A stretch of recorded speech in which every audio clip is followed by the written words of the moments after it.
अस्सलाम वालेकुम नाज़रीन इकराम। ये उम्मत और मुसलमान अगर ठीक नबवी इस्तिखारा करना सीख लें तो इनकी ज़िंदगी आसान हो जाए। अफसोस, इस्तिखारा या तो हमने भुला दिया या हमने गैर नबवी गैर मसनून तरीके से करना शुरू कर दिया, या और उसमें कुछ ऐसी चीज़ें आ गई जिन्होंने इस्तिखारे को बेअसर करके रख दिया। आज मैं आपको बताऊंगा कि नबवी इस्तिखारे का ठीक तरीका क्या है। क्या इस्तिखारा किसी दूसरे से करवाया जा सकता है? क्या इस्तिखारे के बाद सोना ज़रूरी है, ख्वाब आना ज़रूरी है? और किस बेस्ट तरीके से इस्तिखारा किया जाए, किस कैफियत में किया जाए तो इस्तिखारा बेस्ट रिज़ल्ट्स देता है? और असल में इस्तिखारा है क्या?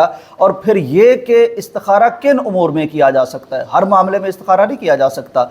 चुनाचे हज़रत जाबिर रज़ी अल्लाह ताला अन्हु बयान करते हैं कि नबी अलैहिस्सलाम इस्तिखारे को इस कदर इम्पोर्टेंस देते थे कि हमें यूँ सिखाते थे इस्तिखारा जैसे कुरान की कोई आयत या कुरान की कोई सूरत सिखाई जाती है। नाज़रीन इकराम, सबसे पहली बात यह है कि इस्तिखारा का मतलब यह है कि आपने खैर तलब करनी है, आपने मशवरा करना है। हमारे असलाफ बताते हैं कि जो बंदा दो काम कर लेता है वो ज़िंदगी में कभी नादिम और शर्मिंदा नहीं होता। कौन से दो काम? एक, जो भी काम आप करना चाहते हैं उसके किसी एक्सपर्ट से मशवरा ज़रूर करें। वशाविरहुम फिल अम्र, कुरान मजीद में अल्लाह तबारक व तआला ने नबी अलैहिस्सलाम से भी फरमाया कि आपने भी मशवरा करना है।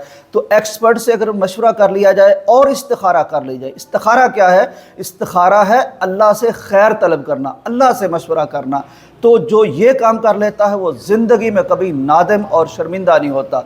नाज़रीन इकराम, सबसे पहली बात यह है कि इस्तिखारा सिर्फ जायज़ उमूर में किया जा सकता है। एक तो नाजायज़ उमूर में इस्तिखारा नहीं किया जा सकता, वो तो वैसे ही मना है। अब जो काम गलत है, मना है, उसका मशवरा अल्लाह से करना कि या अल्लाह मैं तेरी नाफरमानी कर लूँ या ना करूँ, या कौन सी नाफरमानी करूँ कौन सी ना कर लूँ, ये ठीक नहीं है। दूसरा, किसी फ़र्ज़ चीज़ में इस्तिखारा नहीं किया जा सकता। मसलन कोई शख्स ये इस्तिखारा करना शुरू कर दे कि जी मैं असर की नमाज़ पढ़ूँ या ना पढ़ूँ, वालिदैन की खिदमत करूँ या ना करूँ, इन मामलात में इस्तिखारा नहीं किया जा सकता। इस्तिखारा जायज़ उमूर में किया जाता है। चुनाचे इस्तिखारे पे अगर गौर करें, यानी अगर आपको इस्तिखारे का मतलब और तर्जमा नहीं पता तो 100% मैं श्योर हूँ कि आपका इस्तिखारा ठीक नहीं होगा, इसलिए कि वो कैफियत ही नहीं बनेगी, वो नीयत ही नहीं बनेगी। अब इस्तिखारे की ज़रा दुआ सुने और आपके 14 तबक रोशन हो जाएंगे। दिल हाज़िर करके, दिमाग हाज़िर करके ज़रा इस्तिखारे की दुआ सुने। इस्तिखारे में बंदा 3-4 बातें अल्लाह से कर रहा होता है और उसको अफसोस अगर तर्जमा नहीं आता तो पता ही नहीं होता। वो कहता है अल्लाहुम्मा इन्नी अस्तखीरुका बिइल्मिका व अस्तक़दिरुका बिकुदरतिका व असअलुका मिन फ़ज़लिकल अज़ीम। या अल्लाह, अब बात यह है कि मैं आपसे एक मशवरा तलब कर रहा हूँ, अपने मामले में कोई बेहतरीन मैं ऑप्शन आपसे जानना चाह रहा हूँ। और मसला यह है कि बिइल्मिका, इल्म तेरे पास है, मेरा इल्म महदूद है, इस मामले का मुझे पता नहीं है। किस तरह पता नहीं है? 2-3 चीज़ों का मुझे पता नहीं है। ये मामला मेरे लिए ठीक है कि नहीं ठीक, ये मामला अंजाम कार मुझे फ़ायदा देगा या रुसवाई देगा। और आपका मामला ये है कि आपके पास बेकनार इल्म है, तो मैं एक साहिब इल्म से जो मुस्तकबिल में झांक सकता है, देख सकता है और मुस्तकबिल बनाया ही उसने है, उससे मैं इस्तिखारा करता हूँ। अल्लाहुम्मा इन्नी अस्तखीरुका बिइल्मिका, आपके इल्म के साथ, व अस्तक़दिरुका, और आपकी कुदरत के साथ, व असअलुका मिन फ़ज़लिकल अज़ीम। अब 2-3 बातें हैं नाज़रीन इकराम। या तो किसी को इल्म नहीं होता, वो आपको बता नहीं सकता, या फिर उसके पास इल्म होता है, कुदरत नहीं होती कि वो कुछ आपको दे सके, या फिर तीसरी चीज़, उसके पास देने की कुदरत तो होती है लेकिन उसके पास बेकनार किस्म की सलाहियत या फजल वो नहीं होता। अब तीनों चीज़ें यहाँ अल्लाह के पास तो मौजूद हैं। चुनांचे कहता अल्लाह, मैं ये इसलिए तेरे दर पे आया हूँ कि ये सारी चीज़ें तो तेरे पास मौजूद है। वह अंत अल्लामुल गुयूब, और तू गैब जानता है, कायनात में कोई और ऐसा है नहीं जो आपकी तरह गैब जानता हूँ। ये सारी तमहीद बांधने के बाद ज़रा कैफियत देखें क्या बनती है। अब जनाब, इस्तिखारा दुआ तो शुरू होगी, लेकिन इस्तिखारे की तमहीद के बाद अगला फेज़ शुरू होता है। बंदा कहता है अल्लाहुम्मा इन कुन्ता तालमु अन्ना हाज़ल अमरा खैरुल ली।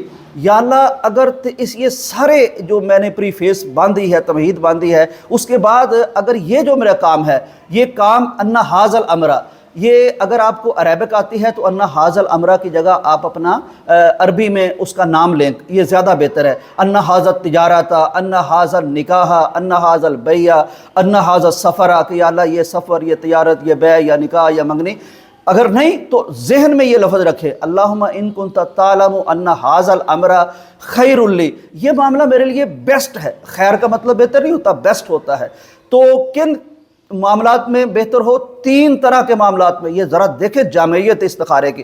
اللہم ان کنت تعلم ان ھذا الامر خیر لی فی دینی، سب سے پہلی ترجیح پرائورٹی میری دین ہے، دین کے اعتبار سے یہ بہتر ہے، 1 نمبر۔ دوسرے نمبر پہ وفی معاشی، اللہم ان کان ھذا الامر خیر لی فی دینی و معاشی، اور میرے روزگار کے لیے، میری رزق روزی کے لیے، میری دنیا کے اس معاش اور معیشت کے لیے بہتر ہے، وآخرتی امری، اور انجام کار اگر بہتر ہے۔ دیکھو کتنی جامع، دین کے لیے بہتر ہے، معاش کے لیے بہتر ہے۔ کئی دفعہ یہ چیزیں بظاہر اچھی لگ رہی ہوتی، اینڈ پہ جا کے ان کی بڑی رسوائی ملتی ہے۔ تو تینوں اعتبار سے یہ پیکج اگر میرے لیے بیسٹ ہے تو پھر اب 3 کام بتائے، 3 کام آگے آ رہے ہیں۔ کتنی خوبصورت دعا ہے۔ اللہم ان کنت ھذا الامر خیر لی فی دینی و معاشی وعاقبۃ امری فاقدرہ لی ویسرہ لی ثم بارک لی فی۔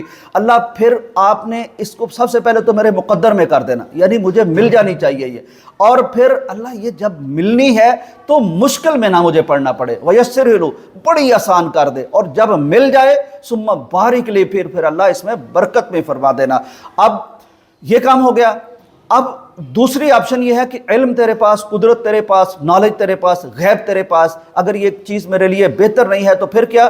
اللہم ان کنت تعلم ان ھذا الامر شر لی فی دینی و معاشی و عاقبۃ امری، تینوں چیزوں کے اعتبار سے اگر یہ میرے لیے بیسٹ نہیں ہے بلکہ شر ہے، بدترین ہے، دین کے اعتبار سے شر ہے، اور معاش کے اعتبار سے شر ہے، اور پھر اینڈ کے لیے، یعنی جب کوئی اینڈ ہونا ہے تو اس پر اگر مجھے رسوائی ہونی ہے، فصرف عنی وصرفنی عنہ وقدر لی الخیر حیث کان ثم ارضنی بھی۔ اور اگر یہ تینوں اعتبار سے میرے لیے شر ہے، نقصان دہ ہے، شرمندگی اور رسوائی کا باعث ہے، تو پھر پیارے اللہ کرنا یہ ہے کہ اس کو مجھ سے دور کر دے، مجھے یہ بھلا دے، اور وہاں لے جا جہاں میرے لیے خیر ہے، اور پھر مجھے راضی بھی کرنا ہے۔ اب یہ استخارہ دیکھیے، پہلی بات یہ ہے کہ خود کیا جا رہا ہے مشورہ، اب مشورہ اللہ سے کرنا ہے، کرنے کسی اور کو بھیج رہے تو یہ غلط بات ہے۔ نبی علیہ السلام موجود تھے، صحابہ موجود تھے، وہی اتر رہی تھی، کسی صحابی نے جا کے نبی علیہ السلام سے نہیں کہا کہ پیارے پیغمبر میرے لیے استخارہ کر دے۔ اگر کسی سے کروانا بیسٹ ہوتا تو نبی کائنات سے کروانا بیسٹ ہوتا، نہیں ہوا، یہ خود آپ کو کرنا ہے۔ کیسے کرنا ہے؟ آپ کہیں گے جی دعا مشکل ہے، مجھے آتی نہیں، ترجمہ ذہن میں پنجابی میں رکھ لیں، اردو میں رکھ لیں، ترجمہ ذہن میں رکھ لیں۔ آپ نے اب کرنے کا طریقہ سیکھ لیجئے۔ پہلی بات کرنا ایسے ہے کہ آپ نے 2 رکعت نماز پڑھنی ہے نفل۔ یہ فرض کریں آپ نے ظہر پڑھی ہے، عصر پڑھی ہے، اس کے بعد آپ اٹھتے ہیں اور 2 رکعت بڑے حضور قلب کے ساتھ پڑھے۔ دیکھیں جب مشورہ کرتے یہ نہیں ہوتا کہ آپ مشورہ کر رہے ہیں، منہ ادھر ہو، دل ادھر ہو، نگاہ ادھر ہو، توجہ ادھر ہو، پورے یکسوئی کے ساتھ، خشوع کے ساتھ یہ آپ نے پڑھنے ہیں 2 رکعت۔ 2 رکعت پڑھنے کے بعد اگر زبانی یاد ہے تو تشہد میں ہی آپ اس دعا کو پڑھ لیں، اور جب پڑھیں تو ترجمے پہ پوری نگاہ ہو، اور جب ان ھذا الامر کا لفظ آئے تو اپنا کام ذہن میں ہو کہ کون سا ہے، یا پھر سلام پھیر دیں، اور اس کے بعد آپ اپنا موبائل نکالیں، اپنی دعا کی کتاب نکالیں، وہ پیج نکالیں جس پہ لکھا ہے، اگر زبانی یاد نہیں ہے اس سے دیکھ کر پڑھ لیں۔ اور جب پڑھ لیں تو اس کے بعد اب یہ اللہ کی قدرت ہے کہ اللہ تعالیٰ آپ کو خواب میں دکھا دے تو اس کی مرضی ہے، لیکن استخارے کی درست ہونے کے لیے یہ ضروری نہیں ہے کہ آپ کو خواب میں دکھایا جائے۔ چنانچہ اس کے بعد ہوگا کیا؟ وہ کہتے ہیں جی استخارہ تو کیا ہے اور بار بار کیا، بار بار نہیں کرنا، ایک دفعہ مشورہ کافی ہے، ایک دفعہ ہی سنت ہے، بار بار کرنے کی ضرورت ہی نہیں ہے۔ آپ کو اعتماد نہیں ہے اللہ پہ کہ میں نے بات کر دی ہے اور اب اللہ نے جو بھی ایکشن لینا ہے وہ اللہ نے لینا ہے، بار بار نہیں کرنا۔ اور پھر آپ نے دیکھنا یہ ہے کہ اگر خواب آ جاتا ہے تب بھی ٹھیک ہے، نہیں آتا، اصل استخارہ یہ ہے کہ اس کے بعد آپ کے دل کی کیفیت اللہ بنا دے گا۔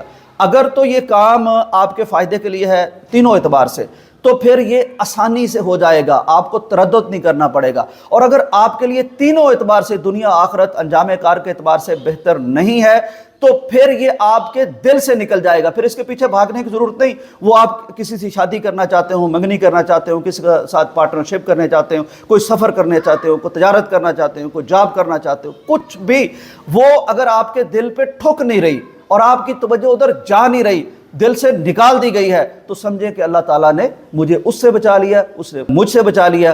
تو یہ استخارہ ہے، یہ ذرا یاد کریں، بچوں کو یاد کروائیں، ہر جائز کام میں استخارے کو عادت بنا لیں، انشاءاللہ زندگی سہل اور آسان ہو جائے گی۔